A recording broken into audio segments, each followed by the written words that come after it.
ಇಲ್ಲದವರಂದ್ರೆ ಬೇರೆ ಮುರಿದ ಮರವಿನ ಅದೇ ನನ್ನ ಹೆತ್ತ ತಾಯಿ ಇದ್ದಿದ್ರೆ ನನಗೆ ಈ ರೀತಿ ಕತ್ತಿ ಆಗಿ ದುಡಿಯುವ ಸ್ಥಿತಿ ಬರ್ತಿದ್ದೆ.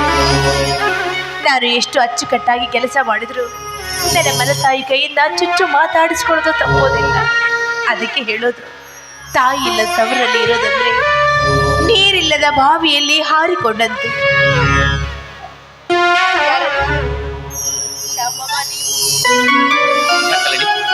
ನಾವು ನಿನ್ನ ಕಣ್ಣು ಮುಚ್ಚಿ ಸರಸ ಮಾಡಬಾರದೆ. ನೀವಿಲ್ಲಿಗೆ ಬಂದಿರೋದು ಮಂದಾಕಿನಿಯನ್ನು ಕೈ ಹಿಡಿದಕ್ಕೆ. ಈ ರೀತಿ ನನ್ನ ಕಣ್ಣು ಮುಚ್ಚಿ ಸರಸ ಮಾಡುವುದು ನ್ಯಾಯವಲ್ಲ. ಹಿರಿಯರ ಮನಸ್ಸು ರೋಹಿಸುವುದು ಧರ್ಮವಲ್ಲ ಮಾಮ.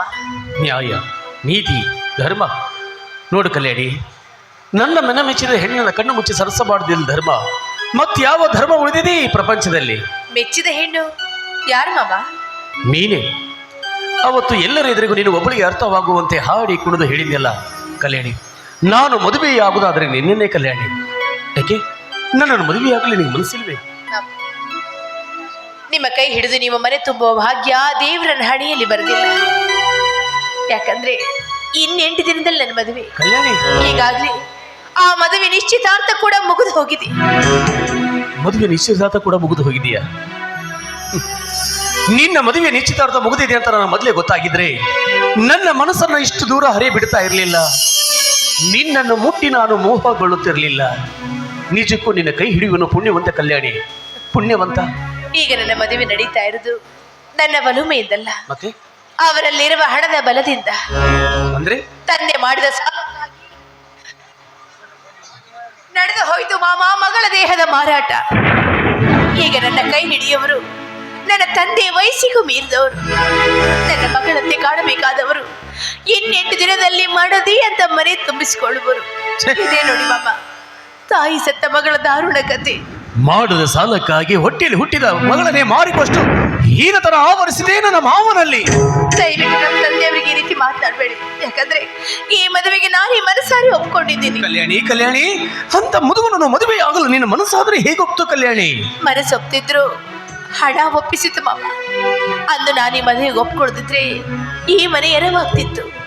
ನನ್ನ ಮುದುಕರ ಕೊರಳಿಗೆ ಕಟ್ಟಿ ಮಂದಾಕಿ ನೀನು ನಿಮಗೆ ಕೊಟ್ಟು ಮದುವೆ ಮಾಡುವ ಆಸೆ ನನ್ನ ತಾಯಿದಾಗಿತ್ತು. ಅನಿವಾರ್ಯವಾಗಿ ಅದಕ್ಕಾಗಿ ನಾನು ಒಪ್ಪಿಕೊಳ್ಳೇಬೇಕಾಯಿತು. ಮಾಡಿದ ಸಾಲಕ್ಕಾಗಿ ಪಡೆದ ಮಗಳನ್ನು ಮಾರಿಕೊಳ್ಳುವ ನಮ್ಮತ್ತೆ ಮಾನವೇ ಅಲ್ಲ ದಾನವೇ. ನೋಡು ಕಲ್ಯಾಣಿ, ನಿನ್ನ ತಂದೆ ಇರುವುದಕ್ಕೆ ಈ ಮನೆ ಉಳಿಸಿ ನಿನ್ನ ತಂದೆ ಮಾಡಿದ ಸಾಲವನ್ನು ತೀರಿಸಿ ನಾನಿನ್ನ ಮದುವೆ ಆಗ್ತೀನಿ. ಆಗ್ಲಾದರೂ ಒಪ್ಕೋತೀಯ? ನಿಮ್ಮ ಕೈ ಹಿಡಿಯೋ ಭಾಗ್ಯಕ್ಕಿಂತ ಇನ್ನಾವ ಭಾಗ್ಯವಿದೆ ಈ ಕಲ್ಯಾಣಿಗೆ. ಆದ್ರೆ ಅವರಿಗೆ ಕೊಟ್ಟ ಮಾತು ನೋಡು ಕಲ್ಯಾಣಿ, ಕಟುಕನ ಕೈಗೆ ಸೇರಿದ ಕುರಿಯು ತನ್ನ ಅಸಹಾಯಕ ಸ್ಥಿತಿಯಿಂದ ಸೇರಿರುತ್ತೆ ವಿನಃ ತನ್ನ ಆತ್ಮ ಅಭಿಲಾಷೆಯಿಂದಲ್ಲ. ಅದರಂತೆ ನೀನು ಅವರಿಗೆ ಮಾತು ಕೊಟ್ಟದ್ದು ಹಣದ ಒಲಮೆಯಿಂದ ಹೊರತು ಮನದ ಒಲಮೆಯಿಂದಲ್ಲ. ಅದಕ್ಕಾಗಿ ಯೌವನ ತುಂಬಿದ ಅಧಿದೇವತೆ ಹೂ ಮುಡಿದಿರುವ ನಿನ್ನ ಜಡಿಯನ್ನು ಹಿಡಿದು ಕೇಳುವೆ, ನನ್ನನ್ನು ಮದುವೆಯಾಗುವೆಯಾ? ಮಾಮ, ನೀವು ತುಂಬಾ ಒಳ್ಳೆಯವರು. ನೀವು 1000ಕ್ಕೊಬ್ರು ಅಲ್ಲಲ್ಲ, ಲಕ್ಷಕ್ಕೊಬ್ರು ಅಲ್ಲಲ್ಲ, ಕೋಟಿ ಅಲ್ಲಲ್ಲ, ನಿಮ್ಮ ಅವನ ಪ್ಯಾಂಟಿಗೆ ಒಬ್ರು.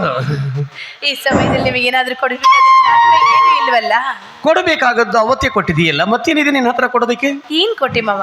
ವಿಚಾರ ಮಾಡು. ಅಂದು ಬಾವಿಯ ದಂಡೆ ಬಳಿ ಏನು ಕೊಟ್ಟೆ? ಸೀರೆ ಸೆರಗನ್ನು ಕೊಟ್ಟು ನನ್ನ ಪ್ರಾಣ ಉಳಿಸಿದೆ. ಹಿಂದಿನಿಂದ ಹಿರಿಯರು ಒಂದು ಮಾತು ಹೇಳುತ್ತಾ ಬಂದಿದ್ದಾರೆ, ಮಗುವಿನ ಸಮ್ಮುಖದಲ್ಲಿ ಎದೆ ತೆರೆದು ತಾಯಿಯಾಗಬೇಕಂತೆ, ಪತಿಯ ಸಮ್ಮುಖದಲ್ಲಿ ಮನ ತೆರೆದು ಮಡದಿಯಾಗಬೇಕಂತೆ. ಅದಕ್ಕಾಗಿ ಕೇಳ್ತಾ ಇದ್ದೇನೆ, ನೀನು ನನ್ನ ಮದುವೆಯಾಗ್ತೀಯಾ ಎಂದು? ಆಗೋದಿಲ್ಲ. ಯಾಕೆ? ಅವತ್ತು ಮಂದಾಕಿನ ಮುಂದೆ ಹುಚ್ಚರಂತೆ ಹಾಡಿ ಕುಣಿದ್ರಲ್ಲ, ಆ ರೀತಿ ಹಾಡು ಹೇಳಿದ್ರೆ ನಾನು ನಿಮ್ಮನ್ನು ಮದುವೆ. ಅಯ್ಯೋ ಹುಚ್ಚಿ, ಅವಳು ಮುಂದೆ ಹಾಡೋ ಹಾಡೇ ಬೇರೆ, ನಿನ್ನ ಮುಂದೆ ಹಾಡೋ ಹಾಡೇ ಬೇರೆ.